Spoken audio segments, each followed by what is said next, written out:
बिस्मिल्लाहिर्रहमानिर्रहीम। एक हदीस में वारद है कि क़यामत के दिन काफिर बावजूद इसके कि अपनी बदअमालियों को जानता होगा फिर भी इनकार करेगा कि मैंने गुनाह नहीं किए। इससे कहा जाएगा कि ये तेरे पड़ोसी तुझ पर गवाही देते हैं। वो कहेगा ये लोग दुश्मनी से झूठ बोलते हैं। फिर कहा जाएगा तेरे अजीज़ व अकारब गवाही देते हैं। वो उनको भी झुठलाएगा तो उसके अज़ा को गवाह बनाया जाएगा। एक हदीस में है कि सबसे पहले रान गवाही देगी कि क्या क्या बदअमालियाँ उससे कराई गई थीं। एक हदीस में है कि पुलिस रात से आखिरी गुजरने वाला इस तरह गिरता पड़ता गुजरेगा जैसे कि बच्चा जब उसको बाप मार रहा हो, वो कभी इधर गिरता है कभी उधर। फरिश्ते उससे कहेंगे, अच्छा अगर तू सीधा चलकर पुलिस रात से गुजर जाए तो अपने सब अमाल बता देगा। वो इसका वादा करेगा कि मैं सचमुच सब बता दूंगा और अल्लाह की इज़्ज़त की कसम खाकर कहेगा कि कुछ नहीं छुपाऊंगा। और कहेंगे कि अच्छा सीधा खड़ा हो जाओ और चल। वो सहूलत से पुलिस रात पर गुजर जाएगा और पार हो जाने के बाद उससे पूछा जाएगा कि अच्छा अब बता। वो सोचेगा कि अगर मैंने इकरार कर लिया तो ऐसा ना हो कि मुझको वापस कर दिया जाए, इसलिए साफ इनकार कर देगा कि मैंने कोई बुरा अमल नहीं किया। फरिश्ते कहेंगे, अच्छा अगर हमने गवाह पेश कर दिए तो वो इधर उधर देखेगा कि कोई आदमी आस पास नहीं।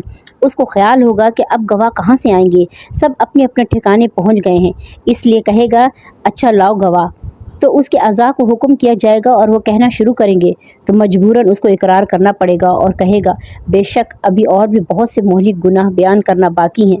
तो इरशाद होगा कि अच्छा हमने मग़फ़रत कर दी। गर्ज़ इन वजहों से ज़रूरत है कि आदमी के अज़ा से नेक काम भी बकसरत हों ताकि गवाह दोनों किस्म के मिल सकें। इसलिए हज़ूर अक़दस सल्लल्लाहु अलैहि वसल्लम ने उंगलियों पर शुमार करने का हुक्म फरमाया है।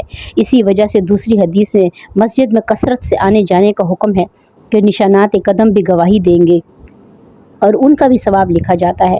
किस कदर खुशकिस्मत हैं वो लोग जिनके लिए बुराई का गवाह कोई भी ना हो कि गुनाह किए ही नहीं या तो माफ़ हो गए, और भलाई और नेकी के गवाह सैकड़ों और हज़ारों हों, जिसकी सहल तरीन सूरत यह है कि जब कोई गुनाह सादिर हो जाए तो फ़ौरन तौबा से उसको महव कर डालें कि फिर वो कल अदम हो जाते हैं और नेकियां अमाल नामे में बाकी रहें, जिसके गवाह भी मौजूद हों, और जिन जिन आज़ाद से ये नेक अमाल किए हैं वो सब गवाही दें।